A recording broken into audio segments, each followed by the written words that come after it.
நம்ம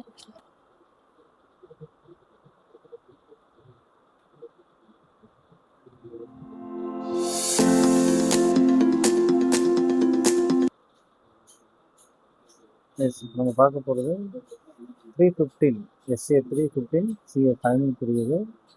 identifying and assessing risk of material misstatement by understanding entity and its environment and internal control.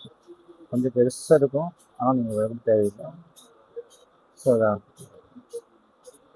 Identifying and assessing the risk of material misstatement அப்படின்னு தான் சொல்லுவாங்க. அதை கேட்டேன், ஆனால் நீங்கள் வந்து வர தேவையில்லை. Identifying and assessing risk of material misstatement by understanding entity and its environment and internal control.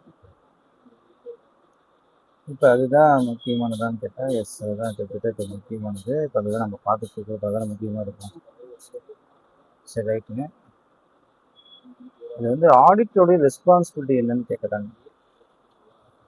Responsibility of auditor அதெல்லாம் முக்கியம் இல்லையா? ஆடிட்டோட ரெஸ்பான்சிபிலிட்டி வந்து இதில் என்ன அப்படின்னா, அது அப்படியே அந்த பாடத்தையும் எழுதி கொண்டுதான்.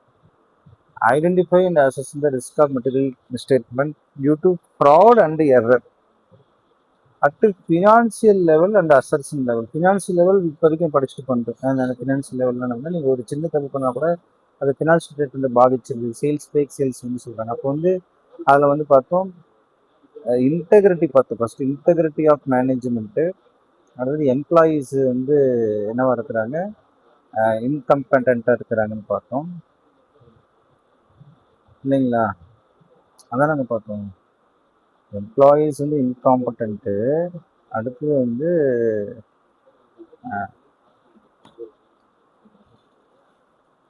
என்விரான்மெண்ட்டு, இன்டர்னல் கண்ட்ரோலுடைய வீக்னஸ் என்விரான்மெண்ட்டுன்னு சொல்லுவாங்க.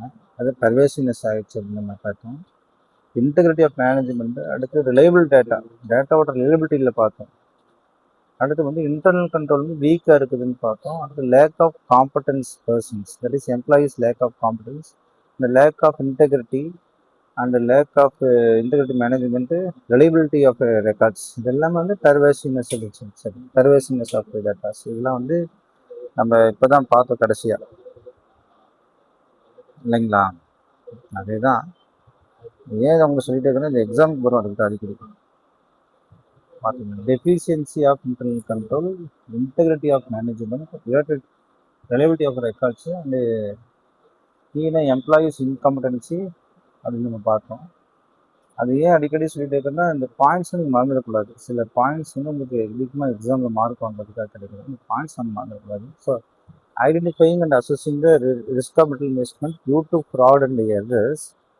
So assertion at financial level, சரி, at financial level and assertion லெவல்னு சொல்கிறாங்க ரெண்டு விஷயத்துலையும்.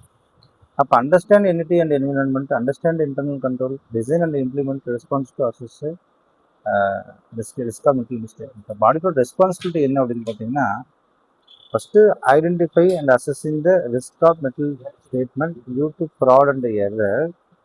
அடுத்து வந்து எரர் அட்டு ஃபினான்ஷியல் ஸ்டேட்மெண்ட் லெவலாக இல்லை அசர்ஷன் லெவலான்னு கண்டுபிடிக்கணும்.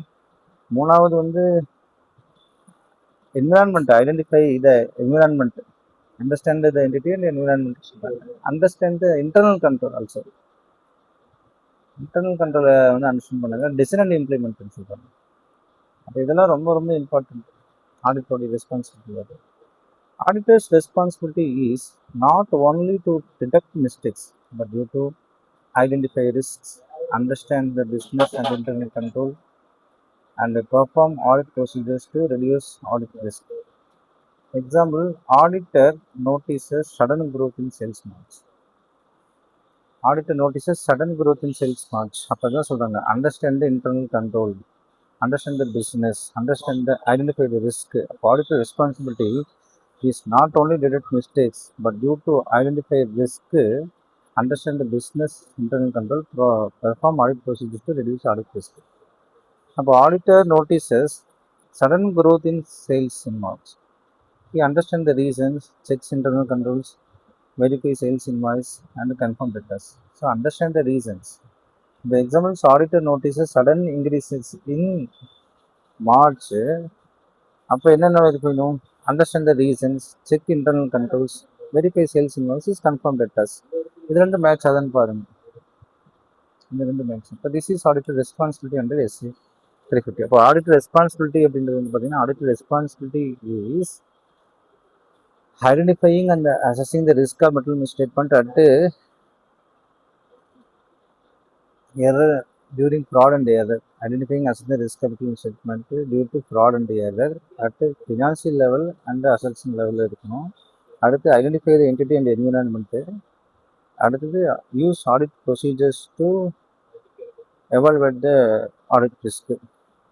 Perform audit risk procedure to reduce the audit risk. அப்போ அதான் சொல்கிறாங்க, சடனாக க்ரோத் ஆகிடுச்சுன்னா போது என்ன செய்ய, ஃபஸ்ட்டு சேல்ஸ் இன்வாய்ஸ் பாரு, டெட்டாசி பாரு, இன்டர்னல் கண்ட்ரோலுடைய கேள்வி கேளு, அதுக்கப்புறம் ஏன் இந்த ரீசன் சொல்லிட்டு. அப்போ வந்து பாருங்க, சத்தியம் லாவில் வந்து கேஸில் இருந்தது 2009. சத்தியம் கம்ப்யூட்டர் சர்வீஸ் 2009 கேஸில் தான். Facts management created fictitious sales and cash balances. Learning auditors should properly identify and assess the risk before laying on financial statements.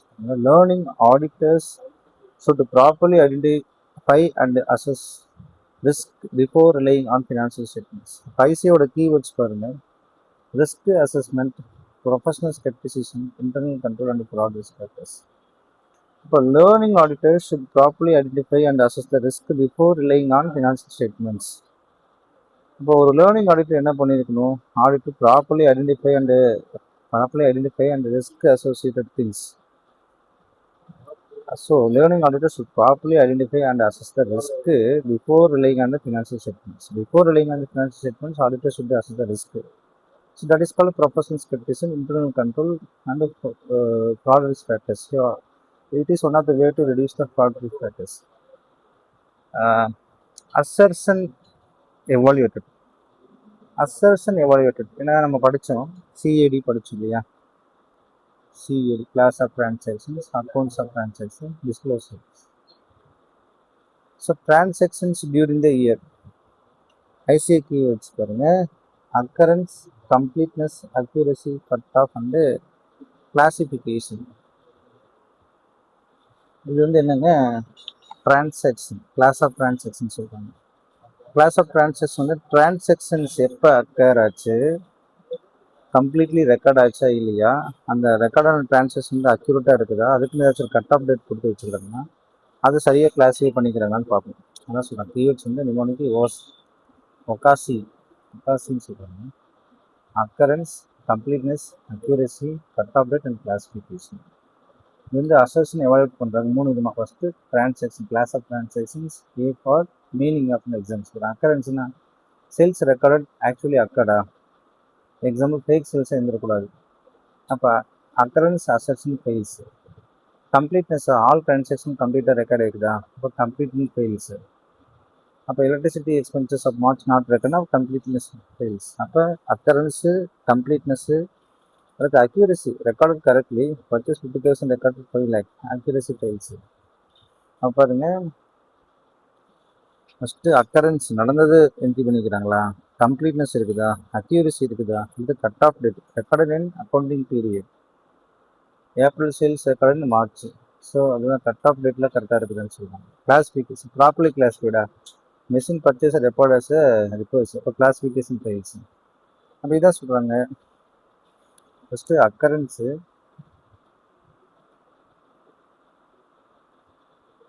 கம்ப்ளீட்னஸ்ஸு, accuracy, classification and cut off date. Occurrence, completeness, accuracy, classification and cut off date. இதான் ஒகாசி கேஸில் என்ன சொல்கிறாங்கன்னா, Kingston mill stock transactions are not properly verified, auditor must verify occurrence and completeness. Accounts balance, ஐசிஐயோட keywords பாருங்கள். ICI keywords வந்து பார்த்தீங்கன்னா existence, accounts balance பொறுத்த வரைக்கும் 3 விஷயம். Existence, rights and application, completeness, valuation and accurations. ERC நல்லா புரிஞ்சுங்க, existence, rights, கம்ப்ளீட்னஸ்ஸு, valuation. இது வந்து அக்கௌண்ட்ஸ் பேலன்ஸு.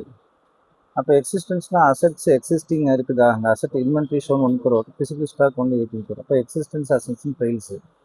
அப்போ எக்ஸிஸ்டன்ஸில் இந்த அசட் இருக்குதுன்னு பார்த்தா அங்கே ஃபெயில் ஆயிடுச்சு இல்லையா, assets actually exist or not. அடுத்து வந்து ஆர் ரைட்ஸு. ரைட்ஸ் அண்ட் அப்ளிகேஷனா owner, company owner owns assets. Example lease and machines own as owned assets, it is wrong. அப்போ வந்து அசட்ஸ் வந்து இந்த இடத்துல லீஸ்ன்னு காமிச்சிருக்கணும். கம்ப்ளீட்னஸ்னா ஆல் லைபிலிட்டிஸ் ரெக்கார்டட்னு பார்த்தா கம்ப்ளீட்னஸ், அவுட்ஸ்டாண்டிங் சேலரி ஒமிட்டட், அப்போ அசட்ஸ் ஃபெயில் தான். வேல்யூஷன் பொறுத்த வரைக்கும் பார்த்தீங்கன்னா assets record correct value, example old machines own incorrect value, அப்போ அசர்ஷன் வந்து ஃபெயில் தான். அப்போ இந்த இடத்துல என்ன சொல்கிறாங்கன்னா அங்கே வந்து டிரான்சாக்ஷன், அதாவது கிளாஸ் ஆஃப் டிரான்சாக்ஷன், சிஏடியில் வந்து கிளாஸ் ஆஃப் டிரான்சாக்ஷன்ஸில் வந்து பார்த்தீங்கன்னா அங்கேயும் பார்த்தீங்கன்னா occurrence, accuracy, occurrence, completeness, accuracy, class of transaction, cut off date, இந்த இடத்துல வந்து பார்த்தீங்க அப்படிங்கும்போது இங்கேயும் வந்து எக்ஸிஸ்டன்ஸ் இருக்குதுன்னு பார்க்கணும். Existence, rights, completeness, value. Existence இருக்குதான்னு பார்க்கணும். ரைட்ஸு இந்த ஓனரோட அசட் இது பில் இருக்குதுன்னு பார்க்கணும். சீனா கம்ப்ளீட்னஸ் ஃபுல்லாக ஒர்க் ஆகிடுதுன்னு பார்க்கணும். வேல்யூஷன் ஏதாச்சும் ஒமிட் ஆகிடுதுன்னு பார்க்கணும். இதான் இந்த கேள்வி. அடுத்து வந்து கேஸில் வந்து McKesson versus Robinson, inventory did not physically very exist, audit fails to verify the stock. So existence assumption is very important. அடுத்ததான் வந்து ப்ரெசன்ஸ் அண்ட் டிஸ்க்ளோசர்ஸ். சிஏடியில் வந்து completion of transactions, class of transaction, accuracy, accounts transaction, accounts balance, அடுத்து D disclosures and presentation. இது இடத்துல அதே தான் வரப்போகுது. Occurrence, rights and application, completeness, classification and accuracy and validation, ரெண்டுத்தையும் மெர்ஜ் பண்ணி போட்டுற வேண்டியதான். What R the merge? So example, company has contingent liability not disclosed, presentation and disclosure associate rights, case law, end on compulsions, special purpose entities, disclosures incomplete, financial statements, revenue, proper disclosure is mandatory. So இதாக வந்து அப்புறம் meaning of இன்ட்ரோக்கு நம்ம அடுத்து பார்ப்போம். நன்றி.